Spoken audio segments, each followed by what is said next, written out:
वह आदमी बहुत श्रद्धालु था। रामायण पाठ भी करते थे, गीता भी पढ़ते थे, बीजक भी पढ़ते थे।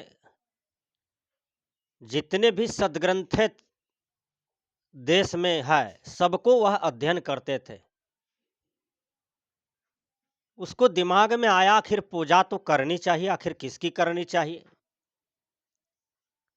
पूजा करने से मन पवित्र होता है, पूजा करने से शांति मिलती है। वह सोचने लगे, सोचने से वह अपनी स्थिति से गिर जाता था, क्योंकि लोगों को देखते थे, कोई ब्रह्मा जी को पूज रहे हैं, कोई विष्णु जी को, कोई शंकर जी को, कोई राम को, कोई कृष्ण को, कोई इंद्र को, कोई बजरंग बली को। और हर आदमी के मन में भावना में यह रहता है कि सबसे बड़ा देवता यह है, सबसे बड़ा भगवान यह है। यानी आदमी के अंदर में भी है कि भगवान भी बड़ा छोटा होता है, देवता भी बड़ा छोटा होता है, तो क्यों न कड़गर देवता को पूजें, बड़का देवता को पूजें, बड़का भगवान को पूजें, बड़का गॉड खुदा को पूजें। आदमी इतना भ्रम में है कि कहा नहीं जा सकता है। जब आदमी के पेट में दर्द होता है, दर्द से वह बेहोश हो रहा है, तो उस समय किसी भगवान के मंदिर में उसको ले जाइए और कहिए, हे भगवान इसे ठीक करो, तो क्या वह ठीक हो सकता है? नहीं। वो ठीक होगा तो डॉक्टर के पास ठीक होगा। डॉक्टर 5 रुपया का टेबलेट देगा तो वह तुरंत ठीक हो जाएगा। किसी आदमी को पेट में पथरी हो गया है, उसको दर्द होता है, वह मरने वाला है, वह दुख से बेचैन हो रहा है, और उसको मस्जिद में ले जाइए और खूब अल्लाह अकबर कीजिए, क्या उसका पेट का पथरी निकल जाएगा? नहीं, उसके लिए उसको डॉक्टर के पास जाना होगा। तो आदमी अपनी शक्ति को नहीं पहचानता है। आदमी महान है, आदमी भगवान है, आदमी ही देवता है। अपने से पृथक भगवान को मानना, देवता को मानना, यह बहुत बड़ी कमजोरी है, यह बहुत बड़ी मूर्खता है, यह बहुत बड़ी अज्ञानता है। मानवीय शक्ति गॉड है, मानवीय शक्ति ही ईश्वर है, मानवीय शक्ति ही सर्वोपरि है। सदगुरु कबीर ने कहा, हृदय बसे तेहि राम न जाना, कहीं कबीर खोजे आसमाना। अरे आसमान में खोजने वालों, तू आसमान के तरफ निहारता है अनादिकाल से कि आसमान में ही शक्तिमान पुरुष बैठे हैं। तनिक अपना हृदय में देखो, हृदय में उल्टो, वहीं तो सर्वोपरि ईश्वर बैठे हैं, जिसको हम चेतन कहते हैं, आत्मा कहते हैं। जो डॉक्टर बड़े से बड़े रोग का निवारण टेबलेट सुई के बल पर कर देते हैं, क्या वह डॉक्टर भगवान नहीं है? वह डॉक्टर बहुत बड़ा भगवान है, जो आपके शारीरिक पीड़ा को, शारीरिक कष्ट को दूर कर देता है। कहाँ है इंद्र? कहाँ है उस समय बजरंगबली? कहाँ है उस समय राम और कृष्ण? कहाँ है उस समय गॉड और खुदा? जब आप शारीरिक पीड़ा से आप मर रहे थे, आपका दम टूट रहा था, आप बेहोश थे, बेचैन थे, लेकिन डॉक्टर के पास गए तो आप ठीक हो जाते हैं। इसलिए मानवीय शक्ति को जानिए।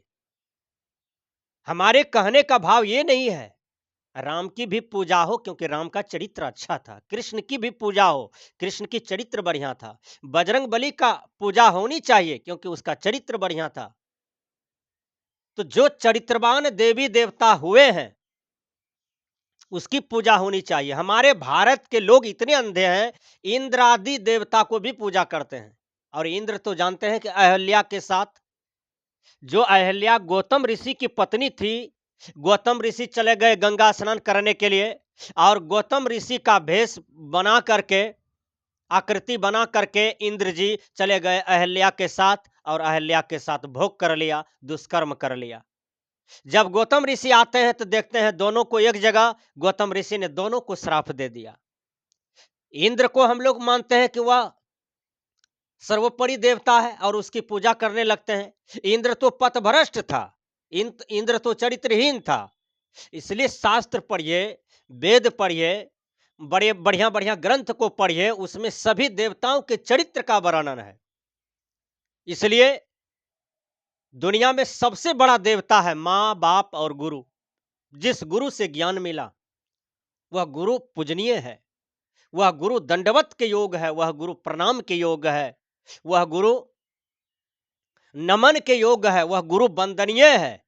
बंदो गुरु पद कंज कृपा सिंधु नर रूप हरे महामोह तम पुंज जासु बचन रवि करणी करा। ये सब क्यों दिया गया है? ये पंक्ति क्यों है? गुरु पद के लिए है, गुरु महिमा के लिए है, गुरु के आदरणीय दिखाने के लिए पद बना गया है कि गुरु देखो कितना विशाल ऊंचा होता है, कितना बड़ा होता है गुरु। माता पिता जिस माँ ने 9 महीना पेट में रखी और जन्म दिया, चलना सिखाया, बोलना सिखाया, माँ लालन पालन किया, पिताजी दिल्ली, पंजाब, हरियाणा, अमेरिका, रूस, ब्रिटेन परिश्रम करके आपको पढ़ाया लिखा, आपके काया को पोसा, इसलिए माता पिता गुरु पूजनीय है। तो वह आदमी सोचा कि भारत में हमारे बहुतों लोग पूजते हैं। आप देखिएगा ढेरी देवी देवता है यहाँ पर। कोई गहिल माई को पूजते हैं, कोई सोखा को, कोई केलाबंदी को, कोई काली को, कोई दुर्गा को, कोई बजरंग बली को, कोई राम को, कोई कृष्ण को, कोई ब्रह्मा को, कोई विष्णु को, कोई शंकर को, कोई इंद्र को, इस सब को पूजा करते रहते हैं। तो वो आदमी सोचा कि आखिर भगवान में कोई कारगर भगवान तो जरूर होगा, कोई सबसे बड़ा भगवान तो जरूर होगा, सबसे बड़ा देवता तो जरूर होगा, क्योंकि एक राजा होता है, एक महाराजा होता है। तो जो सबसे बड़ा देवता है उसी को हम पूजा क्यों न करें? तो वह आदमी क्या किया, चला गया बाजार। बाजार में बहुत बड़ा हाट लगी थी, हाट में बिक रहा था देवता सबका मूर्ति। बहुत पैसा ले लिया वो आदमी पास में, कहा जाते हैं आज देवता को खरीदेंगे, सब देवता में लड़ाएंगे, जो फूट जाए गिर जाए समझेंगे कमजोर देवता है, जो फूटेगा नहीं, टूटेगा नहीं, नहीं गिरेगा, समझ जाएंगे वही कारगर देवता है। सब देवता को खरीद लिया, सबको लड़ावे दोनों हाथ से, सब देवता टूट गया, भांग गया, फूट गया। उसमें से गणेश जी का जो है वो नहीं टूटा नहीं फूटा। गणेश जी में मट्टी ढेर लगता है, हैं? पेट बड़ा है उसका, हाथियासुर है। आप लोग गणेश जी के नाम से हंसते भी हैं, क्योंकि गणेश जी हथियासुर है।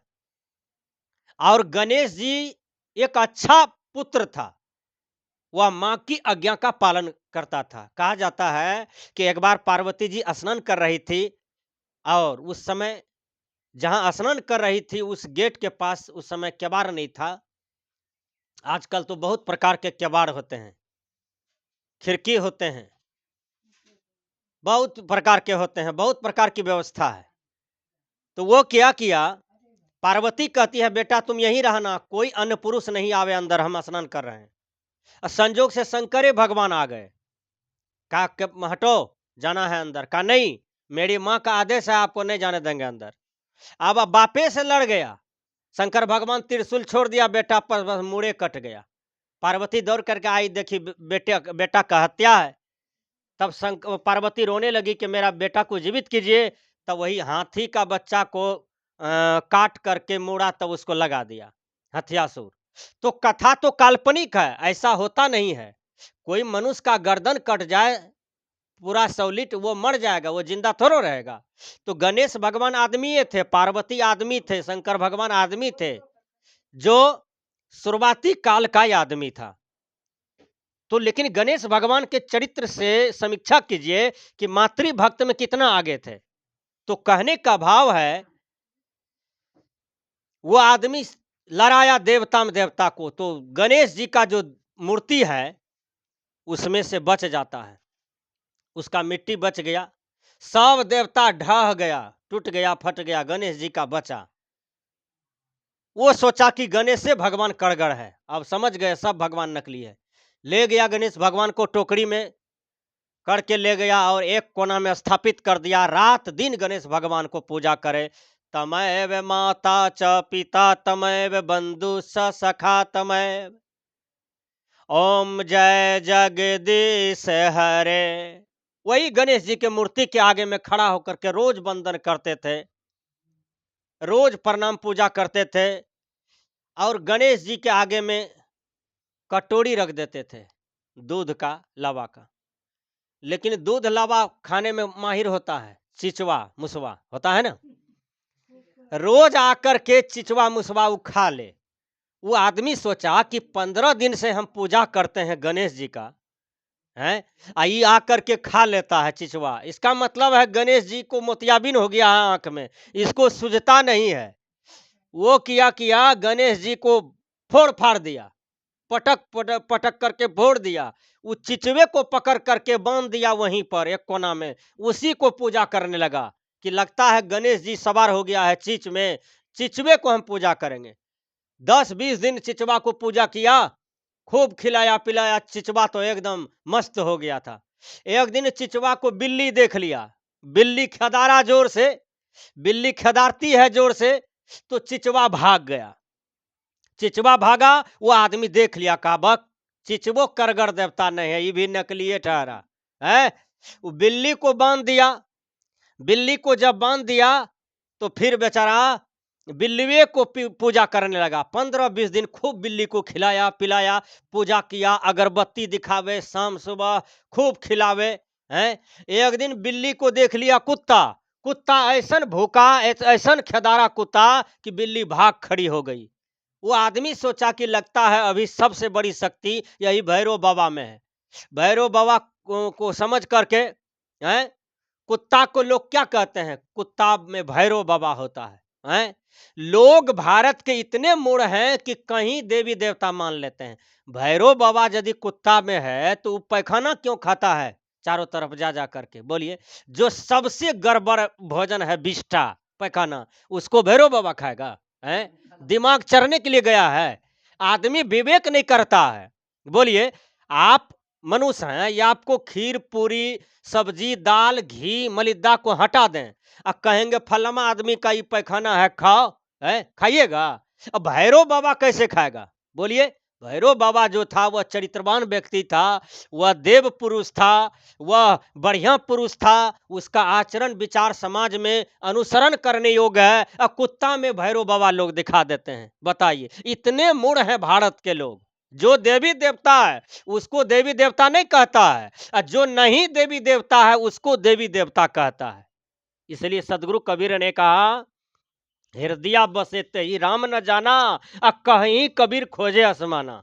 है, आसमान में खोजता है, मंदिर मस्जिद में खोजता है देव को, भगवान को, गॉड को, खुदा को। कितनी पागलपन है, अपनी शक्ति को नहीं पहचानता है। तो वो आदमी किया किया कुत्ता को बांध दिया और कुत्ते को पूजा करने लगा। सोचा कुत्ते में भी भगवान है, कुत्ते में देवता है। कुत्ता को खूब पूजा किया 15-20 दिन। एक दिन कुत्ता किया किया, उसकी पत्नी जो है ना भोजन बनाई थी, बहुत बढ़िया बढ़िया भोजन, कुतवा सब में मुंह दे दिया। उसका पत्नी किया किया, लिया डंटा, कुत्ता को मारते मारते मारते डंडे तोड़ दिया, पीठे तोड़ दिया। वो आदमी सोचा, अरे बाबा, लगता है अब देवी भगवान हमारा पत्नी में प्रवेश कर गया है। अब पत्नी को दोनों हाथ बांध दिया, ले जा करके वही घर में खुट्टा था, यह खोना में पत्नी को बांध दिया। अब वही पत्नी को अपने से बेचारा बनावे खिलावे, उसी को पूजा करे, पत्नी को स्नान करावे, बढ़िया कपड़ा पहनावे, पत्नी को शाम सुबह गोर लगे, और उसी के सामने में कहे तमैव माता च पिता तमैव बंधु स सखा तमैव, यानी पत्नी को कहते थे। विचार कीजिएगा। एक दिन पत्नी से भी भूल हो गई, वो आदमी किया किया, लिया डंटा, पत्नी को दे डंटा। बहुत प्रकार की भूल होती है। जब पत्नी को मारने लगा तो उस आदमी को ज्ञान हुआ कि अरे ये पत्नी में देवता भगवान था, इसको तो हम मार दिए हैं। इसका मतलब है कि हमारे अंदर में जो चेतन है, आत्मा है, वही सर्वोपरि देवता है, और जो हमारे अंदर में है उसको ज्ञान हुआ स्वयं का। तो स्वयं का बोध होना चाहिए। आपके अंदर में जो राम बैठे हैं, आपके अंदर में जो कबीर बैठे हैं, आपके अंदर में जो विष्णु महेश बैठे हैं, उस राम को जानिए। वही राम, वही भगवान, वही गॉड खुदा है। बाहर कहीं कुछ नहीं है, बस इसी को स्थिर करना है, इसी को शांत करना है, इसी को परखना है, इसी को जानना है, इसी में लीन होना है।